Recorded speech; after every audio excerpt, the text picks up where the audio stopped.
I'm recording, oh. Okay, just be coming. I'm recording, but I'm picking one person. Okay. That is the only thing I can see about it. That thing you see Gaduje or whoever from the north that made a comment about marginalization, how Igbos are being marginalized.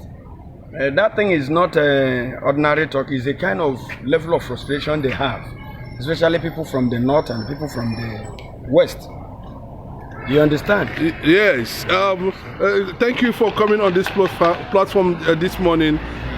We are just looking at not necessarily what the former governor of Kano State just stated to a lot of Igbos is an embarrassment, and to many of us who are from also looking at it from different perspectives, are believing that we're going to handle that question very well, and also respond to what Igbo should be doing at this point in time, given the negotiation that is going on about Mazi Nnamdi Kanu. And of course, we have seen some leaders in Africa, Mali, who are kind of throwing support for Mazi Nnamdi Kanu, distancing themselves from AU and ECOWAS. What does that actually mean for Biafra to rise in Africa? This is exactly, thank God you called me this morning for this interview, because I've not been informed properly about the negotiation that is going on, and even the stance of some leaders, some international leaders on this Biafra issue, and then Nnamdi Kanu's release. So this is the first time I'm hearing it, but thank God it's going on. Going by what the Kano State governor said, I think Gaduje. Yes, Gaduje. And some other Western leaders and Northern leaders talking about the protests in Nigeria, talking about the release of Nnamdi Kanu, what it portends. That if Nnamdi Kanu is released, that Biafra will be there, that a lot of agitations will come up again, that they shouldn't release him. This is to tell you that the level of frustration, the level of anger, the level of they don't know what to do, let me put it that way, is so high among the people of the north and the west. You understand? And now they are talking about how the Igbos are being marginalized, and they are saying it to the public. They are not hiding anything or removing anything from it. It's no more like a street man's word or talk. It's now from the leaders. Yes. Can you imagine when they are saying it openly that the Igbos are being marginalized? If Igbos don't want such to continue, that they should join APC. Join APC and join, in the fraud going on in the nation. You understand? Because Igbos really, they are not fighting for injustice or fighting for whatever that Nigeria should break up. No, Igbos are against injustice. Igbos naturally hate injustice. You understand? That is why if you go to Igbo Eastern region, if an Igbo man and somebody that is not an Igbo man are fighting, you find out that when people gather, you understand, Igbos gather, they ask what happened. They will not come to that particular argument or particular fight through ethnic side. You understand? They will come out and say, "Ooh, what happened?" When they speak their language and find out that the other man is not speaking Igbo, they say, "What happened, brother? What happened?" If after narrating, if they find out that it's the Igbo man that started the problem, you see how they will judge it. They will come against that Igbo man. That's Igbo character. That is Igbo nature. Wow. So what Igbos are looking for in the nation is injustice. They are fighting against injustice. You understand? This electoral fraud, all the whole malpractices that are going on, Igbos don't like it. It's very unhealthy. Igbos don't like it. Now, they have been trying their best to curtail it, to stop it. But the thing is not forthcoming. That is why you find out the Igbos say, let them go on their own. You get it? That is it. Now, the northern leaders and the western leaders have found out that hence the injustice that Igbos are fighting against, that they can't stop it. Can you imagine how only one man is being authorized to build refinery for the whole nation. Other refineries that you have in the eastern region or the south side, they call it illegal refineries. They come against them, they bomb them, they destroy them. You understand? They don't issue any license to any other person. It's only one man. Look at many cement factories or companies. It's only owned by Dangote. They don't allow other people. And these guys like Ibeto started this matter, this cement industry. Started it before Dangote. They killed the man's foresight, the ambition. Now, only forwarding Dangote. How can one man take care of the need of the nation? Can you imagine the kind of injustice going on? Now, those people that are now asking the Igbos to work with them so that, you understand, Igbos will not be marginalized. They are all frustrated if you look at it. If you understand what they are talking about, it's level of frustration on their own side. So because Igbos have won already. Yes, Nnamdi Kanu case is already settled. Can you imagine? Nnamdi Kanu said it before that one time CNN will start to talk about Biafra issue, which is what is going on. It is not CNN per se, it's international community. Now, the matter of Biafra Nnamdi Kanu release is being discussed, you understand, within the international quarters, which is a very big edge over the Nigerian society or that Nigerian terrorist government. You understand? Now, they are not talking about it. My brother, the thing is over. It's already settled. The Biafra issue is already settled. Nnamdi Kanu must be released. Touch him and see what will happen, my brother. Yes, the governors seems to playing politics with it. Kopus Odema has come to say Tinubu is working for Igbos. No, there should not be protest. Nnamdi Kanu is being seen. Nnamdi Kanu is being seen as as a political. They see Nnamdi Kanu as to be used as a political negotiation. And Simon Ekpa has warned the Eastern governors not to place Nnamdi Kanu, on that table of using him to negotiate political interests. Is that really what they should be doing, if at all, anything like that? My brother, this kind of issue is very difficult to dissect. Very difficult because those Igbo leaders are like, can I say they are empty? They are still playing and dancing the same music the northern and the western leaders are playing and dancing. A kind of frustrated music, a kind of empty music.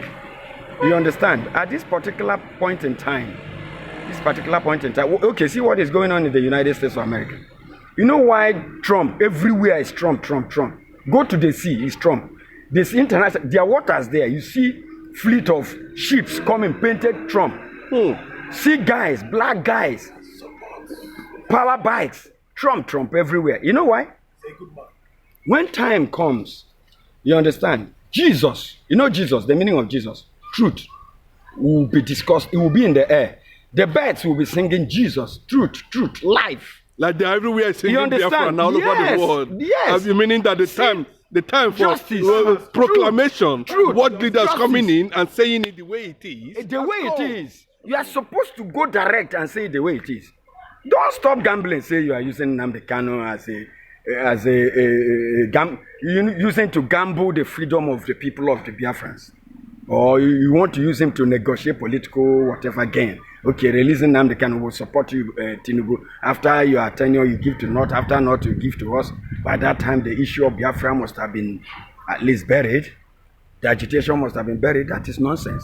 My brother, whatever they want to agree on, whatever basic or any thing they want to use, whether they are using Nnamdi Kanu as a negotiating factor, yes, political factor for them to be won. My brother, the release of Nnamdi Kanu, that thing is already dead, because the issue about Nnamdi Kanu and the freedom of Biafrans is already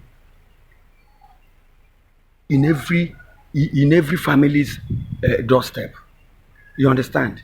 Within the eastern region, even in Nigeria, every family you go to, they are discussing about Biafra, discussing about what they are being, how Nnamdi Kanu is being maltreated. You understand what I'm talking about?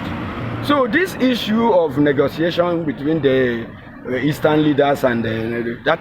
I don't see it as anything holding water. Why do you think that the northern Nigeria should tell Tinubu that if he releases Nnamdi Kanu, they will come against him 2027? Why is it that the North always make that kind of statement? Well, brother, the northern leaders' stance about not releasing Nnamdi Kanu is really well understood. They believe if you release Nnamdi Kanu, that Biafra will be there. They will not have access to crude oil. They will not be coming to Biafra land to steal crude oil. If you restructure Nigeria, they will not. That is a way of disintegration. And then their main aim is not crude oil. Their main aim is to own Nigeria. Their main aim is to throw Islam everywhere within the Nigeria border. You understand? To throw Islam across the Atlantic. You get what I'm saying? That is their main aim.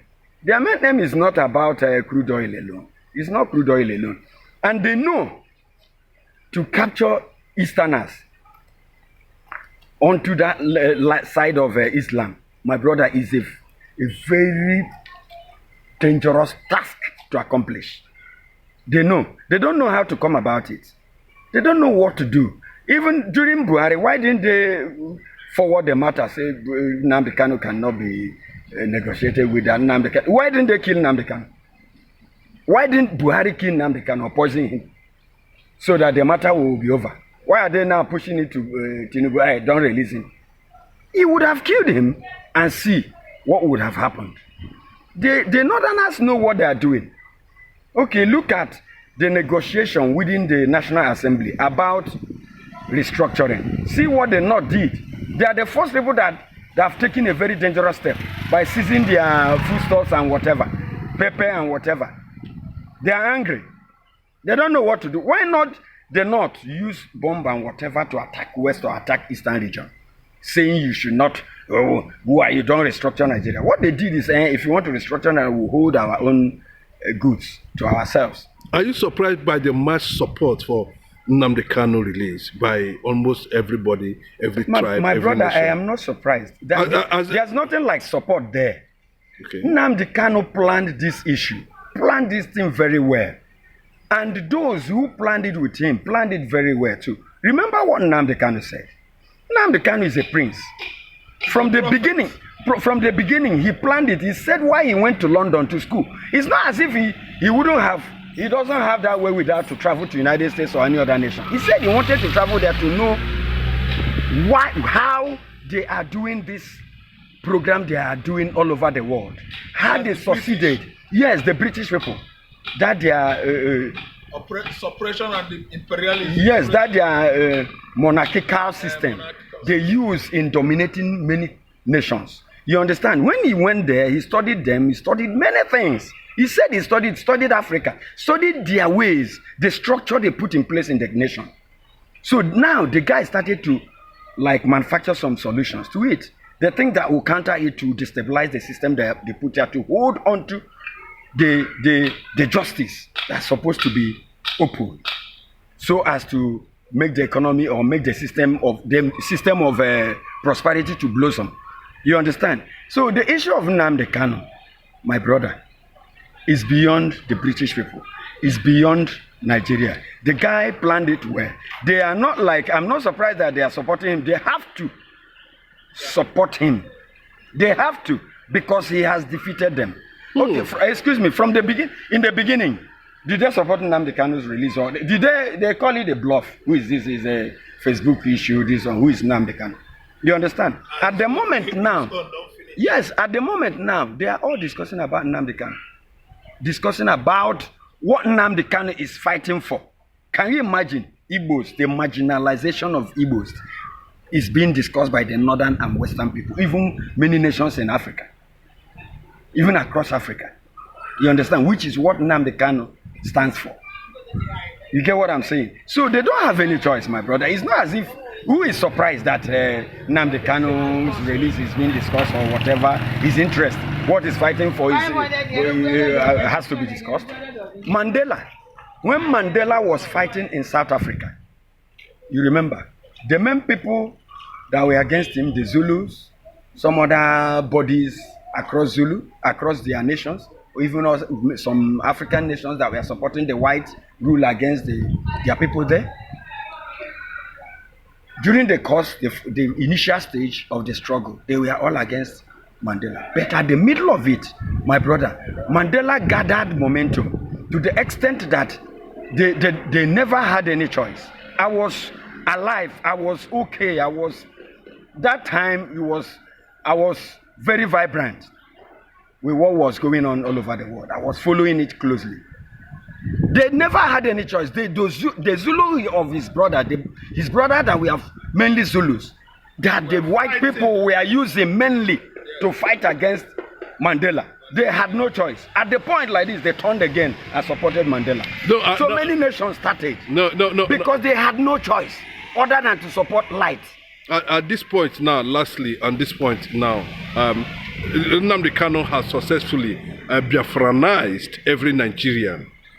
Some people have started saying that they should rename Nigeria after Biafra. After Biafra, okay. They should call the entire Nigeria Biafra, just to make sure that Igbos, are not stay. Another from beyond in Nigeria, from forces that have just formed another bloc from ECOWAS, are looking at Biafra as the Prince of Africa. That in Biafra, Africa is going to rise. They even make references to Mazin Nnamdi Kanu, and we are seeing what the change of government in the United States of America, in Britain, and of course what is going on in Israel, pointing that Nnamdi Kanu is going to be celebrated any moment from now, that will see to the restoration of Biafra. Where do you see Biafra in African context, in African continent, as a black man? The last question, sir. This is exactly what Nnamdi Kanu was talking about. My brother, if you go to a classroom, you find out that all pupils or all students in that classroom, they are not equally gifted. You see some people that are very brilliant, some people are very intelligent, some people are averagely intelligent, some people are not too intelligent, and some people are not intelligent. You understand? In any setting, there must be a leader. In any family, there must be a leader.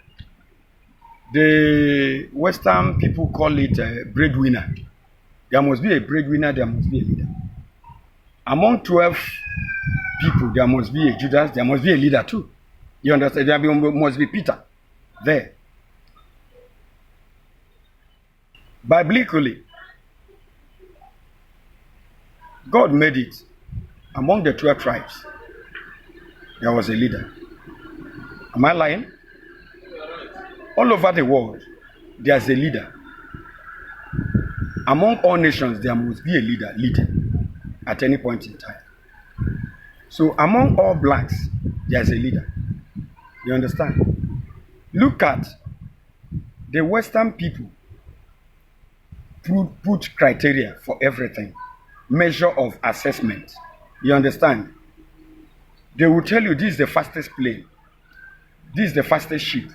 This is the biggest house. This is the most handsome man. This is the most beautiful. You understand? Then all tribes, they say this is the most intelligent tribe. They will tell you that the Jews are most intelligent people, followed by Asians. When they come to Africa, they will tell you that the Igbos are very much more intelligent than any other black race or black tribe. You get what I'm saying? So among all blacks, the Igbos stand tall. And it's not as if we are talking about this in Nigeria here alone. The Western people are the ones that said it. They said, any part of the world you go to, you don't see this tribe. Do you know it's the Western people that say that? If you don't see this tribe, move away from that place. You understand? They are in every corner of the world, doing well. Not that they dwell in every corner of the world alone. They are doing well. They will be noticed. You get what I'm saying? So the meaning of Biafra has something to do with Africans. it has much to contribute to Africans' prominence among Committee of Nations. You get what I'm saying? So the emergence or the freedom of Biafrans, you understand? Some African leaders are noticing what Biafra means because they have noticed that Igbos are everywhere, and Igbos, that Western world are like holding on to the Igbos not to be freed. So that Africa, because they know that Igbos is the only tribe among all blacks that can invent, that you understand, that can invent new things, that can be like Western people. You understand what I'm saying? So they have understood that Biafra freedom is very, very, very important for the freedom of blacks. Then how do we get Ambazonia territorially? You know, what do you look at the strength of Biafra? Because a lot of people are saying Ambazonia is going to be part of the Biafra, and we are going to take Benue, Kogi, that we are majorly Biafrans before the colonization of our mind and thoughts and the continued dismantling of Igbo influence in the entire East Central states. What's your view on that? Lastly, one word, sir. My brother, if you look at what God said from the beginning, He said before the end of time, all Jews will gather back. They will come together. You understand? Before Jesus will come again. The meaning is that, my brother, no matter how you do it, Biafrans are Biafrans. They will still gather back. It's not as if those people, the British people, when they came, they destabilized them, divided them, removed some people called them Benue people, Kogi guys. There are no more Igbos, there are no more Biafrans. That particular indoctrination doesn't mean anything. You understand? It will never last forever. Remember, God gives time frame for everything. Time, He said time. There is time for you to lie to somebody. There is time you stop lying to the person. So what I mean is this. The time has come for all Biafrans to come together. They themselves in Benue, in Kogi, wherever they are, they know where they come from. They know their origin. They know their source. So when time comes, they will come back again. And this is the time for them to come back. And they are agreeing. If you look at their culture and everything is the same. Their marriage system, rights, everything is the same thing as the Biafrans, the Igbos. They are one. Remember that man that went there, he had 12 sons. Where are those sons? Who are they? They are those people. Ask them in their communities. They know where they come from. Go and ask those Kogi people. They know where they come from. They know their source. You understand? Go to that Benue. They know where they come from. You can never, whatever God said this will be, you can never stop it from being.